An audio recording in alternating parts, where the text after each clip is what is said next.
ਜ਼ਰਾ ਇਹ ਵੀਡੀਓ ਵੇਖਿਓ।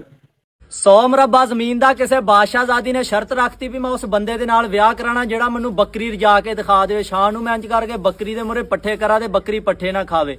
ਜੇ ਨਾ ਰਜਾਈ ਤੇ 10 ਸਾਲ ਦੀ ਕੈਦ ਤੇ ਉਹਨੂੰ ਸਾਰੀ ਉਮਰ ਮੇਰਾ ਉਹ ਗੁਲਾਮ ਬਣ ਕੇ ਰਹੂਗਾ।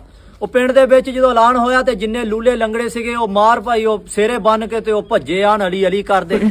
ਪਰ ਉਹ ਸਾਰੀ ਦਿਹਾੜੀ ਬੱਕਰੀ ਨੂੰ ਪੱਠੇ ਪੁੱਠੇ ਖਿਲਾਈ ਜਾਇਆ ਕਰਨ। ਸ਼ਾਮ ਨੂੰ ਜਦੋਂ ਇੰਜ ਕਰਕੇ ਉਹ ਪੱਠੇ ਮੋਹਰੇ ਕਰਿਆ ਕਰੇ, ਬੱਕਰੀ ਫਿਰ ਭੱਜ ਕੇ ਪੈ ਜਾ ਕਰੋ, ਚੱਕ ਕੇ ਅੰਦਰ ਸਟਾ ਦਿਆ ਕਰੇ। ਉਹ ਜੋ ਸਾਰੇ ਮੁੱਕ ਕੇ ਤੇ ਪਿੰਡ ਦੇ ਵਿੱਚ ਇੱਕ ਬਾਬਾ ਸੀਗਾ, ਉਹਦੀ ਨਵੀਂ ਅੱਲਾ ਨੂੰ ਪਿਆਰੀ ਹੋਈ ਸੀ। ਉਹਨੇ ਕਿਹਾ ਚੱਲ ਜਾ ਕੇ ਟਰਾਈ ਕਰਕੇ ਹੀ ਦੇਖਦੇ ਆ। ਉਹ ਗਿਆ ਤੇ ਉਹਨੇ ਜਾ ਕੇ ਨਾ ਸਾਰੀ ਦਿਹਾੜੀ ਬੱਕਰੀ ਨੂੰ ਰੱਖਿਆ ਮੋਹਰੇ, ਇੰਜ ਕਰਕੇ ਪੱਠੇ ਇੱਕ ਹੱਥ 'ਚ ਪੱਠੇ ਫੜ ਲਏ, ਇੱਕ ਹੱਥ ਦੇ ਵਿੱਚ ਸੋਟੀ। ਉਹ ਬੱਕਰੀ ਜਦੋਂ ਲਾਗੇ ਆਵੇ ਮਾਰ ਉਹਦੇ ਦਾੜ ਰੱਖੇ ਮਾਰੇ, ਉਹਦੇ ਕੰਨ ਤੇ ਕਦੀ ਮੂੰਹ ਤੇ ਮਾਰੇ।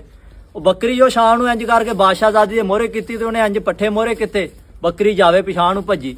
ਬਾਬਾ ਕਹਿੰਦਾ ਲਿਆਓ ਵੀ ਕਰੋ ਨਿਕਾਹ ਤੇ ਬੰਨੋ ਮੇਰੇ ਸਿਰੇ। ਉਹ ਵਿੱਚ ਬਿਟਰ ਬੈਠੇ ਝਾਕਣ ਵੀ ਇਹ ਬੁੱਢਾ ਹੀ ਲੈ ਗਿਆ। ਬਾਬਾ ਵਿਆਹ ਵੂ ਕਰਾ ਕੇ ਉਹਨਾਂ ਦੇ ਲਾਗੇ ਜਾ ਕੇ ਕਹਿੰਦਾ ਵੀ ਪੁੱਤ ਆ ਜਿਹੜੇ ਧੋਲੇ ਹੈ ਨਾ ਇਹ ਕੋਈ ਧੋਪਲ ਦੇਖ ਕੇ ਨਹੀਂ ਆ ਗਏ, ਇਹ ਉਮਰ ਹੰਡਾਈ ਆ।